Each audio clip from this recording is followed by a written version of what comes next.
Eu não sei se vocês todos viram a última aula, ouviram o nosso plano de ensino, mas hoje era para a gente dar seguimento unicamente para o Weber. Nós vamos falar ainda de Weber, sim, hoje, já que nas aulas anteriores falamos de Comte e Durkheim, tá? Nomes muito adoráveis, claro. O Weber não é tão ruim, ele só começa com W, tá? Não é V. Só para dizer. Pode ser Weber com V, né? Mas é de Weber com W. Tá? Mas é que no alemão o W tem o som de V, né? Não fujam. Nós vamos dar uma fugida no Weber para falar sobre um assunto atual, que está aí. E eu acho que nós já temos mais de 4 minutos de live. Quem está aqui está, quem não está vai chegar. Acho que a gente já pode. Vai chegando. A gente estava conversando esses dias e a gente resolveu mudar um pouco fugir um pouco do cronograma, que nem o Lucas comentou, porque a gente está diante de uma situação que chamou atenção nos Estados Unidos e no mundo, que foi essa questão dos protestos que estão tomando conta dos Estados Unidos e que já atingiram outros países. No Brasil também teve algumas manifestações nesse sentido. Então a gente achou que seria interessante a gente trazer esse debate para a aula de sociologia, porque a gente pode trazer os temas da sociologia para discutir esse assunto, né? Principalmente a questão do racismo e dos movimentos sociais, para daí a gente conseguir entender um pouco do que está acontecendo, como que chegou até as coisas até o ponto que estão, e entender um pouco o que se passa aí por trás. Né? Então, assim, só para contextualizar um pouco, a situação nos Estados Unidos iniciou no dia 25 de maio, isso foi na segunda-feira da semana passada, que o que aconteceu foi o momento em que o George Floyd, todo mundo deve ter ouvido falar já dele, foi preso, acusado de ter comprado um maço de cigarro com uma nota de $20 falsa. O próprio dono da loja disse que conhecia ele, que ele não era de fazer isso e tal, mas ele não estava presente no local, e o atendente que atendeu ele acusou ele de que a nota estava falsa e chamou a polícia. E aí, nesse momento, ele foi preso por causa disso, e os policiais alegaram, então, que ele resistiu à prisão, e por isso que teve aquela abordagem mais violenta, mas que depois, com a divulgação de câmera de segurança e outras filmagens, foi visto que ele em nenhum momento tinha resistido à prisão. E no momento em que isso, tinham 2 policiais, depois chegaram mais 2, se não me engano, era um total de 4 policiais que estavam na ocorrência. E até que chegou o momento que quando o policial Derek Chauvin foi colocar ele na viatura para levar ele preso, ele teria resistido, aí ele derrubou ele no chão e colocou o joelho sobre o pescoço dele. E nisso ele ficou por mais de 8 minutos, enquanto o George Floyd gritava que ele era claustrofóbico e que ele não estava conseguindo respirar. Ele ficou uma frase famosa: I can't breathe, eu não posso respirar, não consigo respirar. E isso durou 8 minutos e 46 segundos, desse momento dele com o joelho no pescoço dele. Dali ele já foi levado desacordado numa maca e foi depois na autópsia confirmado que ele foi morto por sufocamento. Isso gerou uma onda de protestos a partir já do dia seguinte, iniciando em Minneapolis, que é a cidade em que ele morava, até o ponto que incendiaram a delegacia que atendeu a ocorrência. E até o momento, essa já é a maior onda de manifestações nos Estados Unidos desde 1968, que foi o ano em que Martin Luther King foi assassinado. Devido o assassinato de Martin Luther King gerou uma onda de protestos E a segunda maior depois dessa foi desse momento. Né, já atinge 75 cidades dos Estados Unidos e chegou ao ponto de, na última sexta-feira, com os protestos em Washington, que é onde fica a Casa Branca apagou todas as luzes. Isso foi um momento único, assim, não é comum de acontecer, as luzes externas. E o Trump foi levado para um bunker dentro da Casa Branca por medo dos manifestantes invadirem, né, do tamanho da força que gerou os protestos. Só para trazer um pouco entender mais ou menos a situação e o contexto em que isso tudo aconteceu.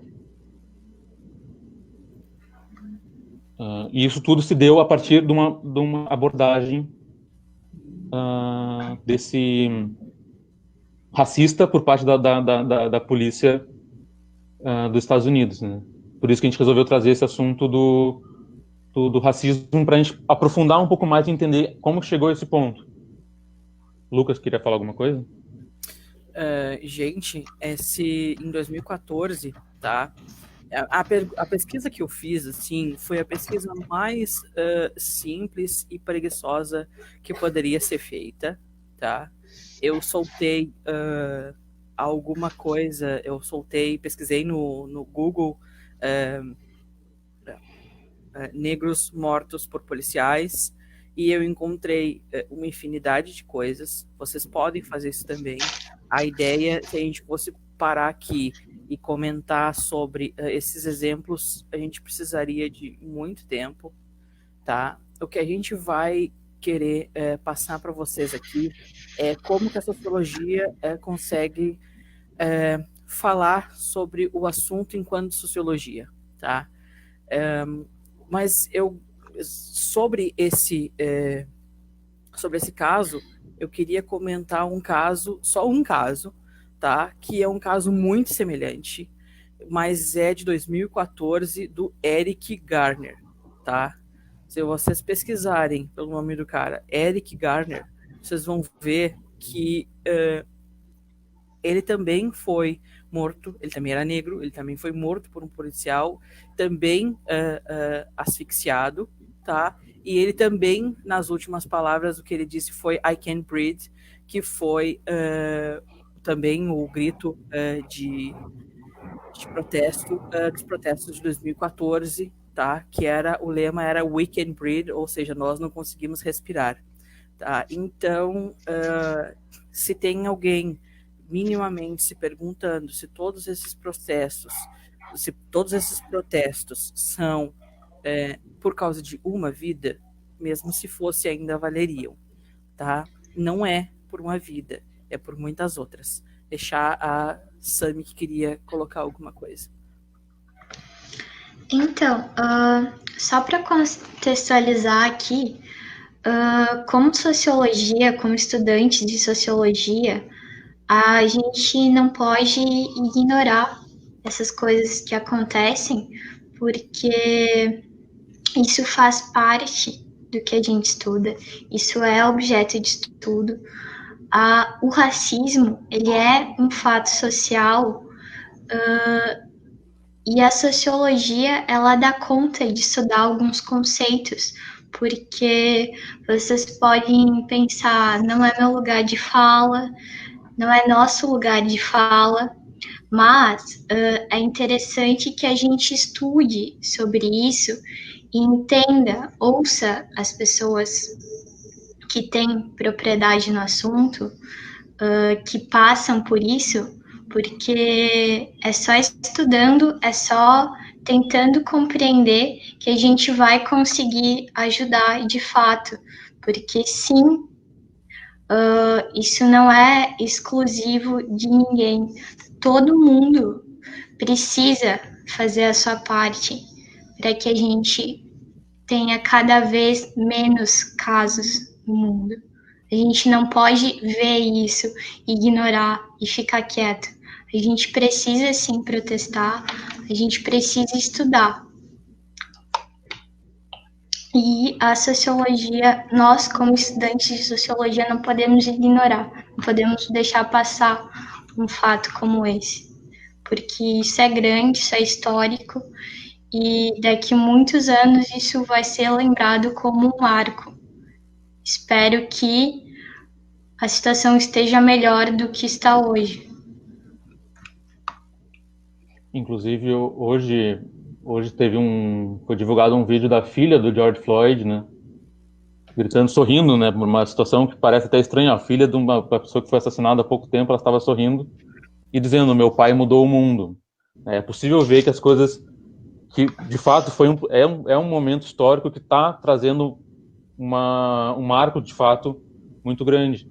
E é importante a gente levar em consideração que no Brasil também acontece muitos casos desse tipo, né? O Lucas falou que uma pesquisa rápida e simples a gente consegue encontrar outros exemplos nos Estados Unidos que acontece algo parecido. No Brasil também, há poucos dias aconteceu no menino que foi morto, e aqui acontece muitas vezes com crianças, né? Não só com adultos, como foi o caso desse que a gente relatou. No Brasil acontece constantemente. E uma coisa que, trazendo dentro do contexto atual que a gente vive, é uma coisa também que é um possível agravante dessa onda de manifestações. A questão da pandemia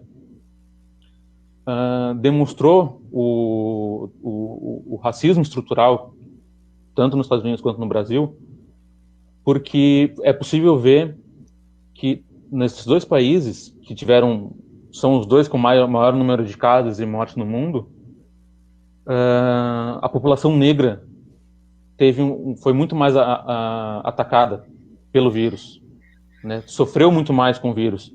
E isso não se deu por acaso. O vírus não escolhe a cor da pele, mas o vírus ataca quem é mais vulnerável, quem tem menos condições de acessar o sistema de saúde, quem tem menos recursos financeiros, quem está à margem da sociedade. Então isso é uma demonstração de como o racismo está em diferentes áreas da nossa vida, e isso pode também ter contribuído para essa onda de protesto tão grande, ter se fortalecido tanto nesse momento.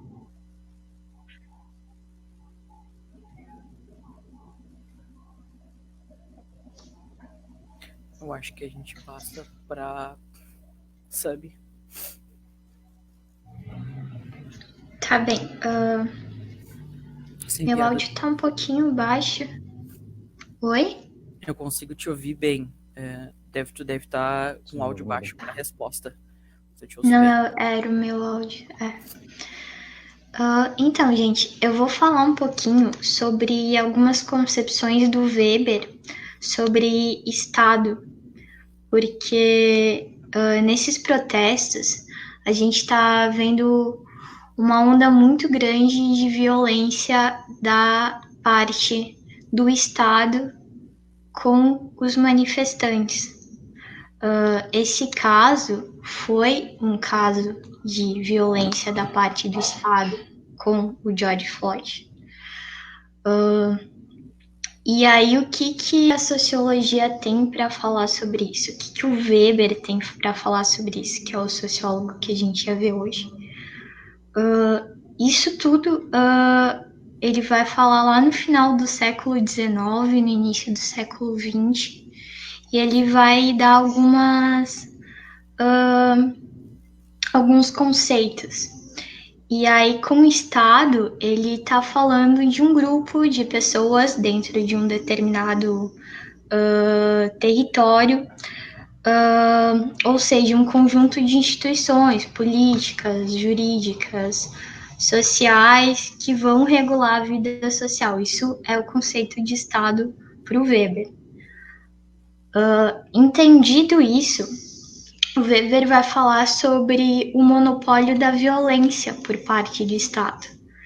Ou seja, nós, como pessoas normais, que não ocupam nenhum cargo político, não que as pessoas que ocupam cargos políticos possam, mas enfim, em tese, a violência, ela não nos é permitida. Eu não posso chegar na casa do Lucas e dar um socão nele. Não posso. porque isso é crime. Eu não posso utilizar da violência. Mas o Estado, ele tem essa legitimação da violência. Por que que ele tem? Para que, num caso de, por exemplo, tá tendo uma briga de vizinhos, tá tendo um assalto, tá acontecendo alguma coisa, em tese, o Estado devia intervir e apaziguar essa situação. E para isso ele poderia se utilizar da violência, ou seja, seria uma violência legítima. As pessoas envolvidas, elas seriam punidas de forma legal, talvez seriam presas. Isso depois o Estado iria investigar. Mas só o Estado, então, poderia utilizar dessa violência. E o motivo seria manter a ordem social e evitar que as pessoas cometam crimes, criam situações de anomia, enfim, façam motins, esse tipo de coisa. Mas então, se o Estado ele é responsável por garantir a segurança na sociedade, ele está lá para, enfim, ele utiliza dessa violência para uma legitimidade da instituição, porque daqui a pouco, se está acontecendo muita coisa e o Estado não intervém, as pessoas começam a se perguntar, mas para que essa instituição está lá se ela não faz o que ela deveria fazer, que é garantir a segurança das pessoas? Então, nesses momentos que a história começa a mudar, que de repente as organizações sociais mudam, porque o que era para estar acontecendo não acontece mais. Eu não sei se alguém tem alguma pergunta até aqui, eu estou soltando uns conceitos bem pesados, difíceis. Primeiramente, eu queria explicar o que é monopólio também. Monopólio é quando uma instituição, um governo, uma empresa, não sei, tem poder, tem controle, tem domínio sobre algo. Por exemplo, eu tenho uma empresa e essa empresa é a única empresa que vende geleia aqui na região de Pelotas. Só a minha empresa pode vender geleia. Ou seja, eu tenho monopólio da venda de geleias. Isso é monopólio. E quem me deu esse monopólio pode ser... Eu posso ter conseguido ali de forma legal, enfim. E é esse o conceito de monopólio de monopólio da violência por parte do Estado. Não sei se ficou claro até aqui. O Lucas e o Pedro têm alguma colocação?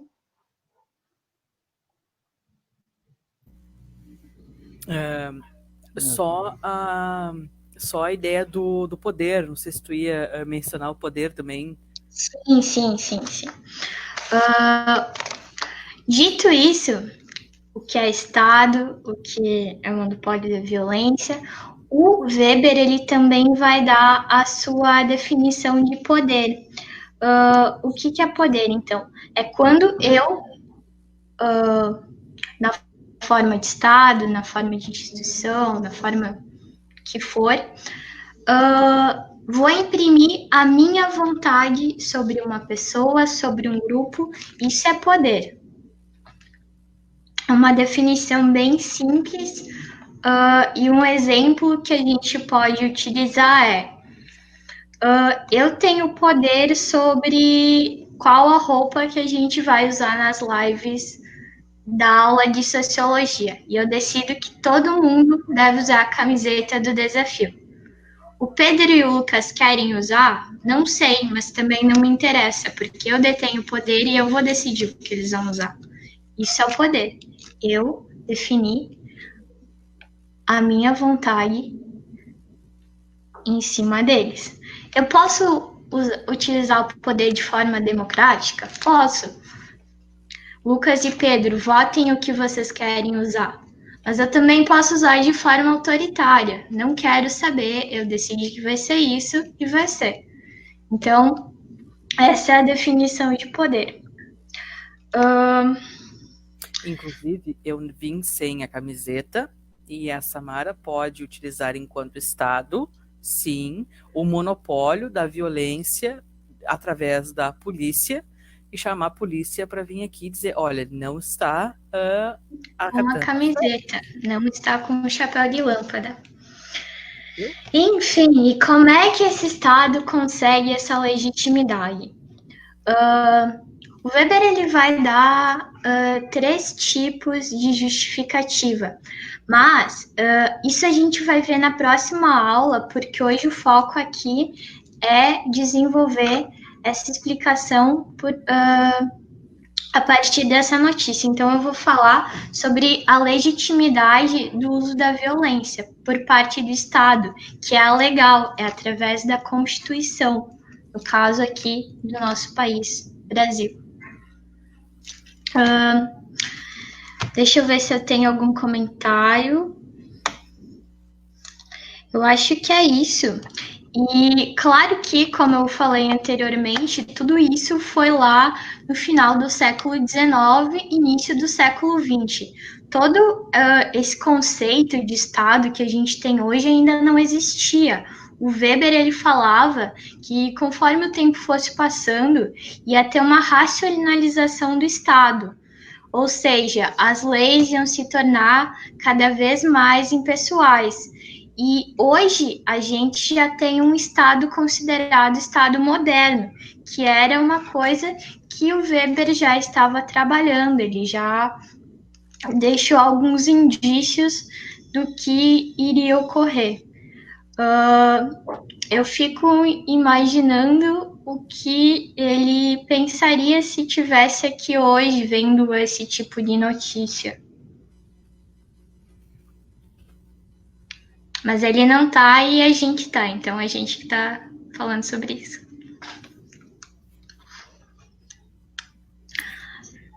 É com você, Pedro. Até aqui alguma pergunta, alguma dúvida, vocês podem ir colocando aí nos comentários que a gente vai respondendo na medida do possível. Dúvidas, comentários, qualquer coisa. Assim, ó, eu gostaria de um segundo da vossa atenção, tá? E mostrar aqui para vocês. Eu não sabia que dava para fazer isso. Legal. Dá para fazer. A Vera é a nossa querida e amada professora, por isso que a gente não pode ficar falando bobagem aqui, tá? Uhum. Ela que ensinou a gente a ser professora, então a gente deve muito a ela. Foi a professora Vera que me manteve na licenciatura, inclusive. Não fosse Vera, eu teria ido embora da licenciatura. Então, muito obrigada. Ver a Vera aqui já deixou um pouquinho mais pesado. Agora a responsabilidade aumentou um pouco agora para dar uma aula boa. Bom, vamos lá, adiante. Então, a gente resolveu trazer também para dentro desse debate uma questão que tá muito em voga atualmente e envolve muito, principalmente, quem está sempre buscando trazer esse paralelo com essa situação dos Estados Unidos, também com a realidade brasileira. Então, a gente resolveu trazer um pouco para conversar sobre o fascismo e o que é o fascismo e o neofascismo, porque é um tema que envolve tanto o presidente Trump, é chamado de fascista por muitos, e o Bolsonaro também, em diversos momentos, e para trazendo esse paralelo dentro desse contexto. Né? Mas para entender, a gente tem que entender primeiro o que é, que muita gente fala, mas se tornou uma palavra banalizada e tal, mas então, afinal de contas, o que é esse tal de fascismo? Fascismo é uma corrente política que surgiu na Europa, por volta de 30, principalmente na Itália, com Mussolini, E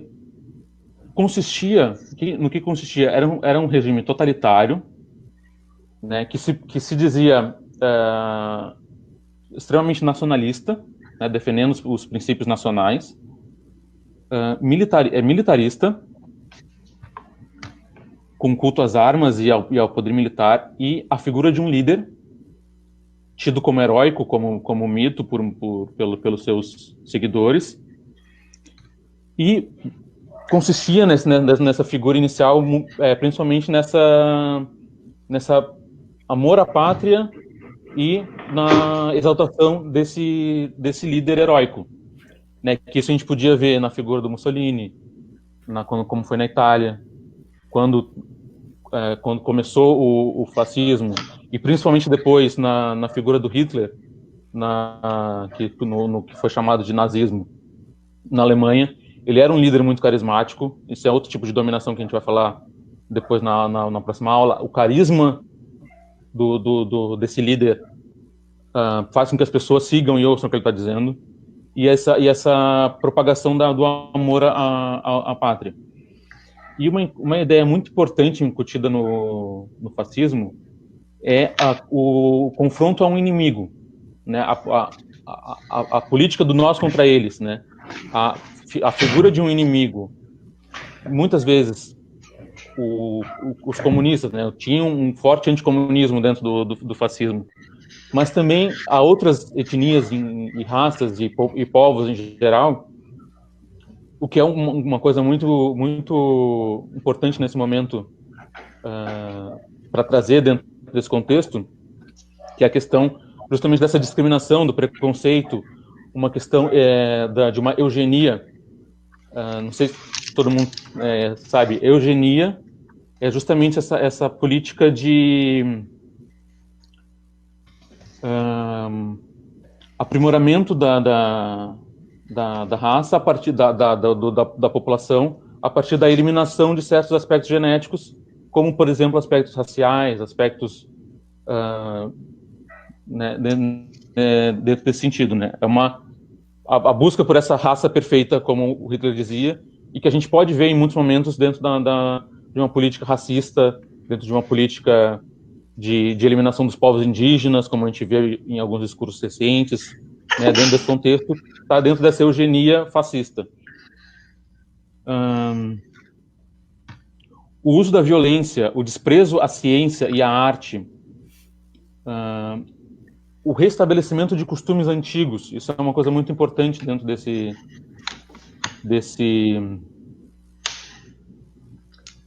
da ideia do fascismo. A questão temos que voltar para um tempo em que antes era bom. Hoje está tudo deturpado por esse nosso inimigo que a gente criou. Antes é que era bom.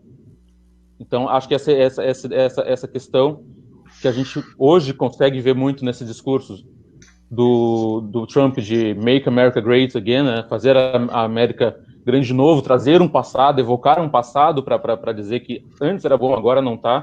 Temos que voltar àquele tempo, ou temos que voltar no tempo da ditadura que era bom, né? Então, sempre remetendo a um passado que foi deturpado por esse inimigo criado. E o controle da mídia e da propaganda, né? Uma questão importantíssima dentro do fascismo e do nazismo é a questão do uso das mentiras para propagar essas ideias. Afinal de contas, foi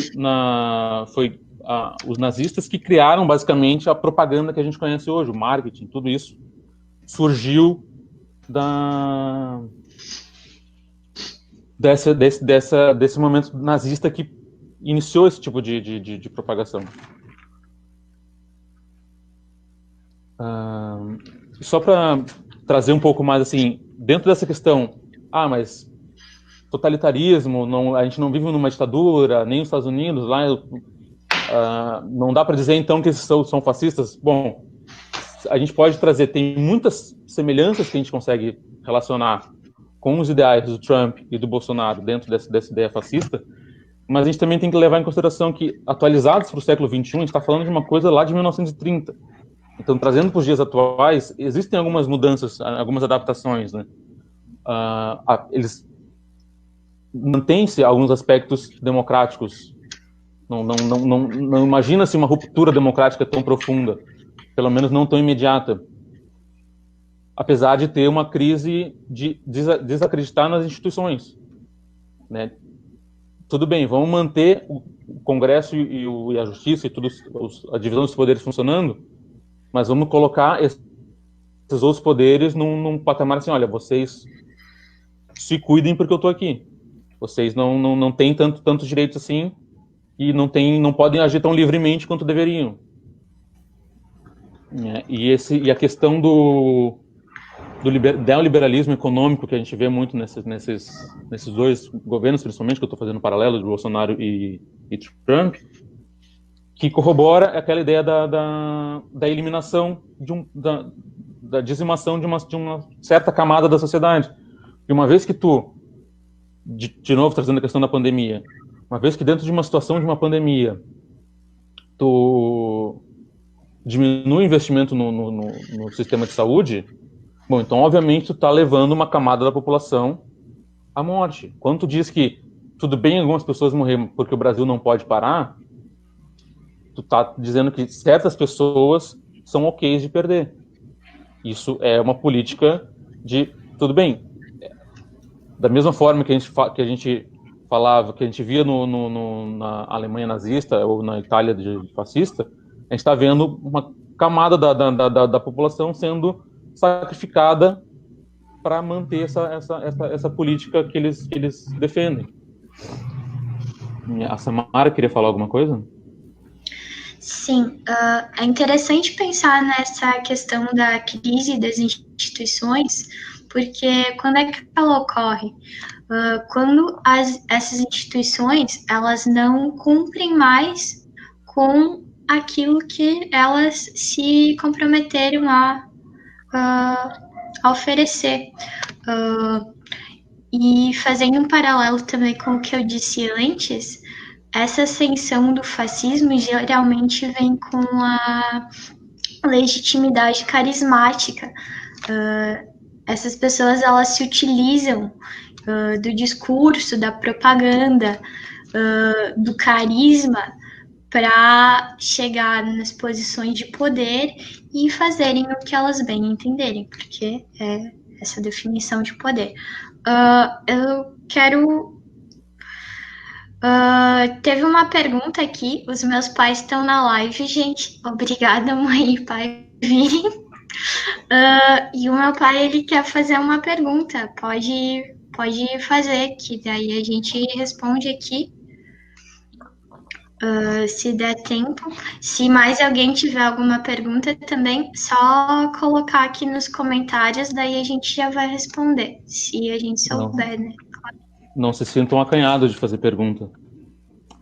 Não sei se disso que eu falei até agora, alguém tem alguma dúvida também, alguma coisa que não tenha ficado claro. Eu acho que é interessante também a gente trazer essa questão quando a gente pensa na polícia, no poder da polícia, a gente vê muito, mesmo agora não falando do momento atual, não falando exclusivamente de Bolsonaro, de Trump ou qualquer outro presidente especificamente, a gente vê muito nas ações da polícia militarizada muitos aspectos aproximados dessa questão desse fascismo, né? Justamente a questão da militarização, de uma certa forma esse racismo estrutural que a gente está citando traz um pouco para dentro da polícia essa ideia da eliminação de um inimigo, desse preconceito racial incutido nas ações, né? Isso tudo já dá para iniciar um paralelo a partir daí. E quando a gente tem governos nacionais que estão também corroborando esse tipo de ação, que muitos inclusive foram a polícia militar foi um grande alavancou fortemente essas candidaturas, né? Eu acho que são coisas que a gente dá para traçar esses paralelos também dentro desses conceitos. A polícia, ela é o braço do Estado. Só que, mesmo que o Estado ele detenha a monopolização, a legitimidade da violência, quem faz esse papel são pessoas como a gente. E às vezes essa violência ela não é utilizada o objetivo que ela tem. Ela é utilizada para fins pessoais, fins preconceituosos e outras questões que não representam o objetivo inicial, que é deter essa força para garantir a segurança, garantir o bem-estar social. E é justamente pelo contrário. Acaba sendo, muitos casos, a gente vê que acaba sendo o próprio Estado que tira esse bem-estar social, que despeja essa violência em determinados grupos sociais, em determinados grupos raciais. Meu Jesus.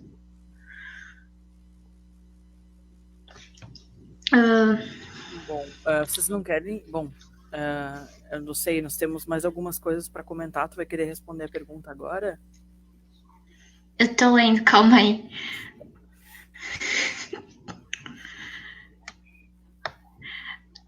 Eu acho que podem ir falando enquanto eu leio. Eu vou ler aqui as perguntas, daí no final, quando vocês terminarem, eu posso responder. Tá. Gente, seguindo o assunto, eu gostaria de lembrar a todos que não sei se todos sabem disso, mas o desafio é um pré-universitário. Além de ser um pré-universitário, como ele é popular, ele tem como pilar, um dos pilares é o Paulo Freire, e o Paulo Freire nos ensina a aprender também para a vida, além de aprender para o trabalho, aprender para a vida, para ser um cidadão, e essas coisas.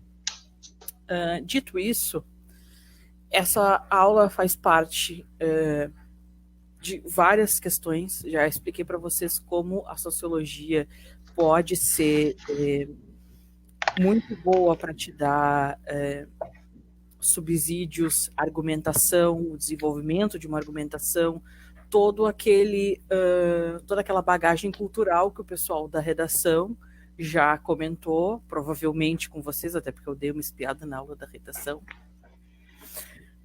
Então, se vocês estavam na aula da redação, vocês sabem. Toda uma bagagem cultural e de argumentos e de soluções de como as coisas funcionam para responder na redação, e também tem essa aprendizagem para a vida. A gente não teria como deixar passar, como a Sami já falou, um assunto desses sem comentar alguma coisa com vocês. Então, acho que o nosso próximo tópico, tá? Falando em polícia, eu também gostaria de avisar que em momento algum eu gostaria de estar dando aqui uma aula de história, tá? O nosso objetivo não é esse, principalmente o meu objetivo não é esse. São pontos que vão nos ajudar a compreender a situação que a gente está agora, tá? Sami, tu quer responder a pergunta antes de eu continuar? Pode continuar, que eu vou ter que entrar no Face aqui para ler a pergunta inteira. Ah, tá, não dá para ler realmente ela inteira aqui. Tá, beleza, vamos seguir. Mas enfim, desculpa. Só um comentário sobre a gente não estar dando uma aula de história, mas como foi falado nas outras aulas, tudo que acontece na sociologia é contexto histórico. Para a gente entender qualquer coisa que acontece na linha do tempo da ciência, seja ela qual for, o momento histórico é imprescindível para a gente ter uma compreensão melhor do que aconteceu, por que não aconteceu diferente. Enfim, Lucas, obrigada. Quem diz isso? Nós vamos ver dentro das nossas próximas aulas que tem esse posicionamento de que é preciso conhecer a história para conseguir entender o presente. Quem diz isso? Marx, né? Karl Marx, Samara Fabris e Gessé de Souza. tá? Mas principalmente o Gessé, ele é um sociólogo brasileiro. Eu já tinha dado um spoiler para vocês que eu amo sociólogos brasileiros, minha parte favorita. Ele vai dizer o quê? De que a gente não pode analisar um lugar, tá? Qualquer país, qualquer coisa, ele não pode ser analisado sem se esquecer o passado, tá? E se vai se analisar o Brasil, a gente precisa saber o passado do Brasil. A gente não pode esquecer, em momento algum, tá, de uma coisa que nos marca até hoje, que é a escravidão. A escravidão aconteceu. Houve a colonização do Brasil, vieram para cá, mataram os índios, ok? Trouxeram os escravos. Mataram índios escravos, várias vezes. Separaram eles das famílias. Por isso que eu estou dizendo que isso não é uma aula de história, porque é só uma breve recapitulação do que foi que aconteceu com a gente, tá? É só uma desculpa para passar rápido para provar um ponto. Era isso que eu queria dizer. Depois a gente teve a nossa Revolução Industrial e com o fim da escravidão. Se vocês tiveram uma boa aula de história, vocês sabem que não se resolveu nada com o fim da escravidão.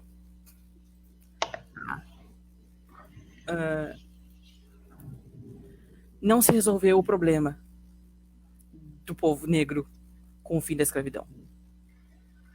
Porque não houve inserção dessas pessoas no mercado de trabalho, elas não tinham nenhum tipo de posse, elas não tinham nenhum tipo de emprego, elas não tinham nenhum tipo de nada, e com o nada elas continuaram, tá? Sem falar nas inúmeras outras questões que vieram, que são relacionadas ao povo negro na história do Brasil, tá? Mas principalmente dentro da escravidão, a gente pode ver o quê? A gente pode ver gente hoje em dia dizendo mas eu não tenho culpa por coisas que aconteceram no passado, eu não tenho culpa disso, não sou eu que vou pagar essa conta. Existe, eu preciso que vocês prestem muito bem atenção, existe uma dívida histórica com a população negra atualmente. E é exatamente isso que o Gessé traz. A gente não pode pensar no atual sem lembrar da história do país. Parece bobo?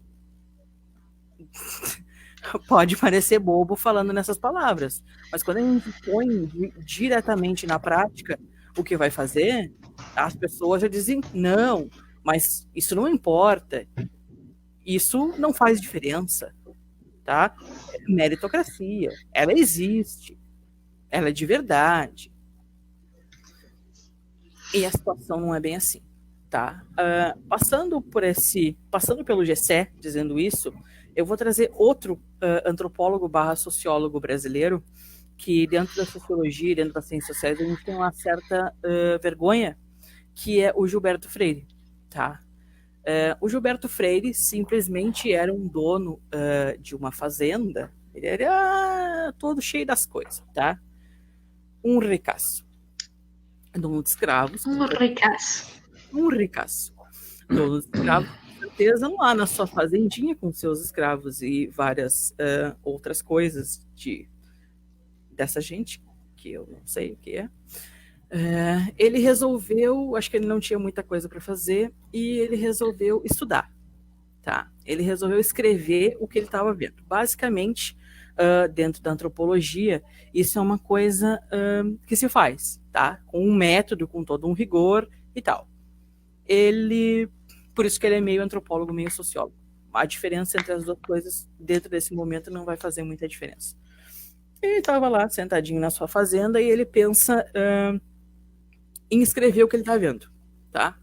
Se via e se escrevia muito sobre o racismo americano, tá? E quando ele começou a analisar as relações entre os escravos dele e a família dele, e toda essa vivência que eles tinham uns com os outros, ele chegou a uma certa conclusão, escrevendo nas suas anotações, de que no Brasil não existia racismo. Por quê? Porque existia uma miscigenação. Eu vou dar um segundo de luto para esse momento. É necessário. Ou seja, ele chegou a uma conclusão... E o que é miscigenação? Mistura das raças. Mas ele diz... Gente, não queiram ler isso, ou leiam, né, para saber. Para vocês terem uma ideia, e é muito... Mas, infelizmente, é uma obra necessária, tá? Por quê? Porque mostra ali como que uma pessoa consegue ver a realidade e ainda assim distorcer para aquilo que ele quer. Tá? O Gilberto Freire, até hoje, é usado, tá, como uma coisa que a gente pode chamar de o mito da democracia racial. Tá? Com esse livro dele e alguns outros, Casagrande Senzala é o nome do livro dele, ele chega e ele dá subsídios, tá, para algumas pessoas ridículas, porque tem gente que fala em terra plana até hoje. Terra plana é o meu melhor exemplo, tá, que vem dizer que racismo no Brasil não existe porque ele não é parecido com o racismo americano. Ou seja, tudo isso surgiu desse mito dessa democracia racial, ou seja, as pessoas entram em contato, uma raça entra em contato com a outra, uma etnia entra em contato com a outra, e há essa miscigenação, ou seja, não existe racismo. Nós temos poucos minutos para eu poder explicar o quão ridículo é isto, tá bem?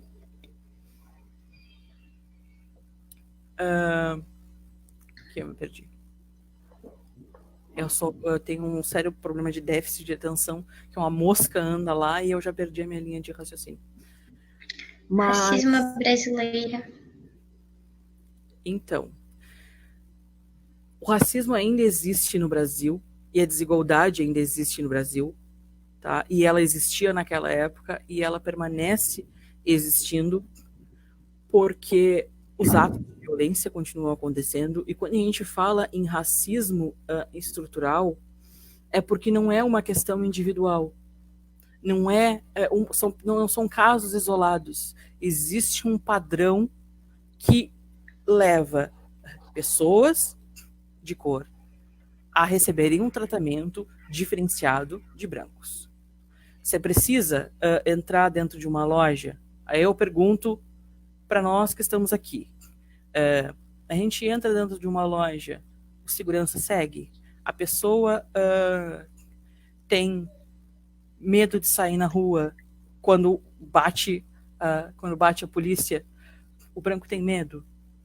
São várias questões que não acontecem porque muitas pessoas vêm com aquele mesmo discurso. A minha vida não é fácil. Mas a questão não é a facilidade, gente, é a dificuldade. E isso se vê dentro de outras minorias que não só essa que a gente está falando hoje, que são as minorias da raça e da etnia, tá? Que são dois conceitos diferentes, mas que não cabem para hoje. Se vocês verem alguém ainda defendendo que no Brasil não existe racismo, eu acho que está precisando viver no Brasil que realmente existe, poder ouvir algumas outras pessoas e sair da bolha do Gilberto Freire. Eu não sei se tem alguém com alguma colocação. Eu acho que isso tem muito também essa questão de uma questão que acho que é o da Mata, né, que vai falar dessa questão do apagamento dos conflitos que é natural do povo brasileiro. E isso está dentro desse mito da democracia racial. A gente não quer o confronto. É típico do brasileiro não querer o confronto. Então a gente finge que está tudo bem. Para parecer, olha, não, mas aqui é todo mundo igual, aqui está todo mundo, não tem essa. Quem está reclamando é porque foi tu que aconteceu alguma coisa contigo. Não quer dizer que né, essa foi muito a desculpa utilizada a partir desse mito da democracia racial para dizer, não, aqui não tem essa. E uma coisa que aconteceu muito pós-escravidão, né, foi o incentivo da migração europeia na tentativa de embranquecer a população, trazer mais gente branca da Europa, italianos, né, para vir o Brasil, alemães que vieram muito para o Rio Grande do Sul também, na tentativa de, não, vamos deixar a população mais branca possível, justamente para, mas dentro dessa democracia racial, vamos embranquecer, vamos fazer de forma que esse gene seja perdido. É aquela questão da eugenia que eu tinha comentado também do fascismo, né? Vamos apagar esse aspecto da nossa realidade, do nosso país. Porque nos Estados Unidos é diferente o racismo daqui, porque lá eles têm o racismo de origem. As pessoas de origem negra, de origem latina, de origem asiática sofrem um preconceito. Aqui no Brasil o racismo é pela cor da pele, pelo tom da pele, e não pela origem, não importa a origem. O importante é o tom da tua pele para definir se tu vai sofrer o racismo ou não dentro desse contexto. E toda essa questão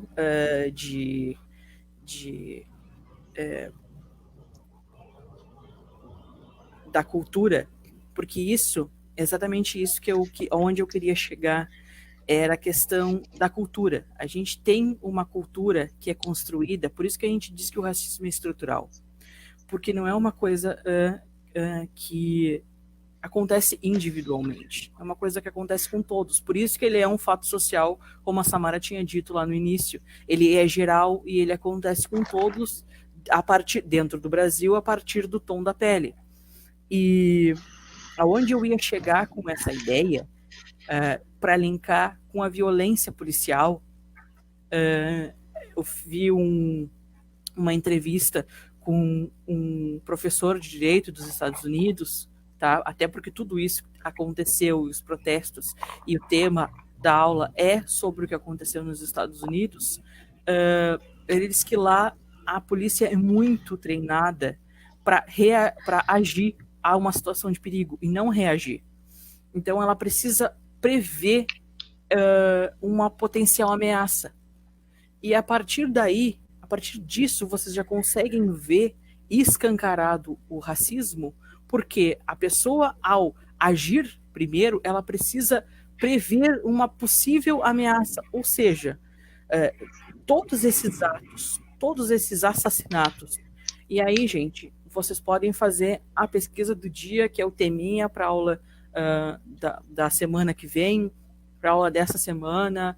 Pesquisem sobre pessoas negras mortas, esses dados, essas estatísticas. Quando a gente vai falar de mulheres mortas, as mulheres, a gente fala na pauta das mulheres, as mulheres que mais são mortas são as negras. Quando se vai falar de LGBT, os LGBTs mais mortos são os negros. Não tem ninguém que seja mais morto pela polícia do que os homens negros, armados ou não armados. O número dos exemplos, eu não vou me ater aqui. A pessoa, o cara que estava de guarda-chuva na mão e o policial achou que era uma arma, isso aqui no Brasil. Tá? Então, é esse o ponto aonde eu queria chegar, que é essa cultura da periculosidade, da violência e toda uma gama de quesitos que se atribui à raça de uma pessoa, à etnia de uma pessoa, que faz com que todas essas coisas venham à tona. Existe uma cultura, e essa nossa cultura, por exemplo, é uma cultura da beleza, onde a pessoa negra não é bonita. Então, vamos usar da sociologia e vamos parar com o senso comum e pensar por que eu acho isso, por que eu penso assim, por que eu penso assado, e por que os outros também pensam assim, que a gente pode chegar a uma conclusão de que, tipo, putz, deixei o racismo estrutural entrar na minha cabeça, me socializar para com que eu achasse tal coisa, e isso não é verdade. Tá? Porque isso é extremamente perigoso, aonde uma classe de pessoas, que é, por exemplo, a polícia, que deveria te defender, na verdade, é a que te extermina. Tá? E isso é extremamente perigoso. E essa questão que o Pedro colocou antes sobre embranquecimento da população é algo que a gente nem precisa voltar muito. Na última eleição, o atual vice-presidente trouxe isso de novo. Trouxe a questão do embranquecimento da população. E quando vocês ouvem falar que aqui no Brasil é diferente, não tem tanto racismo quanto nos Estados Unidos, é porque na nossa formação como país, o racismo, na sociologia a gente vai falar racismo à brasileira, que ele se deu de forma mais velada, diferente dos Estados Unidos, que foi de forma institucionalizada. Até algumas décadas, por exemplo, existiam banheiros para pessoas negras, banheiros para pessoas brancas, bebedouros para pessoas negras, o lugar no ônibus, se chegasse uma pessoa branca, a pessoa negra precisava se levantar para dar lugar para essa pessoa. Então, foi de forma mais institucionalizada, tendo leis que legitimavam, isso. E no Brasil isso foi de forma mais velada. E aqui a gente também tem a questão do... quando o Gilberto Freire vai escrever Casa Grande Senzala, ele vai colocar algumas ideias de não, mas eles têm tantas oportunidades como a gente, porque, por exemplo, essa pessoa aqui que era ex-escravo, eu sou padrinho dela agora, então tá tudo bem. O que a gente sabe que não aconteceu, porque passou mais de um século e a gente sabe, a gente vê os dados que ainda é a população mais marginalizada. Isso não é por acaso, isso é consequência histórica. Enfim, será que dá tempo de responder aquela pergunta? Eu acho que rapidinho dá. Gente, nós vamos tentar voltar a esse assunto depois quando a gente voltar para a cultura. Ou seja, não é só isso que a gente tem a dizer sobre isso, só para deixar claro que a gente tentou ajudar com essas informações. A entender um pouco melhor. Exato. Enfim, foi perguntado sobre o que acontece na formação brasileira, que os presidentes, eles têm... Nós, como população, temos uma predisposição a eleger presidentes mais populistas e acaba tornando esses presidentes figuras míticas, figuras adoradas, às vezes. E um pouco disso a gente pode ver na história dos direitos que a gente adquiriu, direitos sociais, direitos trabalhistas, enfim. Se nós formos estudar um pouco história, a gente vai ver que a maioria dos direitos que a gente adquiriu não foram sempre por lutas. Nós não fomos acostumados a lutar por direitos, como, por exemplo, na França, que houve a Revolução Francesa. Claro que não dá para comparar uma nação com a outra, porque o contexto é totalmente diferente. Mas o que aconteceu foi que nós fomos ganhando esses direitos como se fossem migalhas, e a gente foi convivendo com isso e ainda por cima agradecendo como se isso fosse o bastante. Nós não fomos preparados, nós não temos um histórico de luta pelos direitos da forma que se deu em outros países. O Pedro quer falar um pouco sobre isso também? Que o processo de outros países, né, que na aquisição dos direitos, que é dividido em 3 ondas, né, os direitos civis, os direitos políticos e os direitos sociais. Então, inicialmente, esse direito de civis, de liberdade e essas coisas, foi o primeiro a ser almejado na ordem natural. Depois, os direitos políticos, até, enfim, chegar nos direitos sociais. No Brasil, antes mesmo desses outros direitos, a gente teve foi nos dados certos direitos sociais, antes mesmo da gente ter acesso aos outros direitos. Teve uma inversão nessa ordem.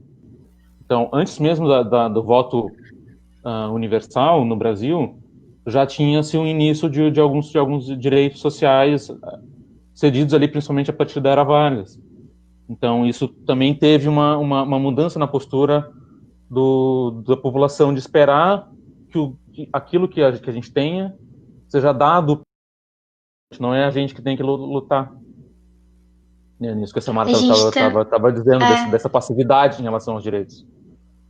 A gente também tem esse histórico de ter sido uma colônia, então toda a mudança de colônia para república, isso influenciou também na forma como a gente se organizou como sociedade pós-monarquia. Eu diria que ainda tem. Eu sei que a gente está estourando, a próxima área já está pedindo o link, mas eu ainda colocaria a culpa disso nas relações de compadrio, tá? Nessa Sim. cultura de pessoalidade que é a cultura brasileira, de não saber a diferença de público e burocrático para pessoal. Exatamente. Tem uma série de aspectos, né, que ajudam a entender, porque acabou ficando um pouco em cima da hora, a gente tem... Tá acabando já o nosso tempo. Eu espero que tenha conseguido responder um pouco a questão, senão depois a Samara explica melhor. Semana que vem a gente vai voltar com mais Weber e aí vai ver melhor essas questões de legitimação, Estado, poder, burocratização, dominação. E, enfim. Beijo para os meus pais que assistiram a live. Obrigada. E para todo mundo que assistiu também. Não, um beijo só para os pais da Samara. Não é ninguém. Só para meus pais. É culpa deles que eu tô aqui, né? Hoje não tivemos piada no posto porque o assunto era sério. É muito sério. Voltamos semana que vem com mais piada. Beijo. Beijo para todo mundo. Até semana que vem. Isso.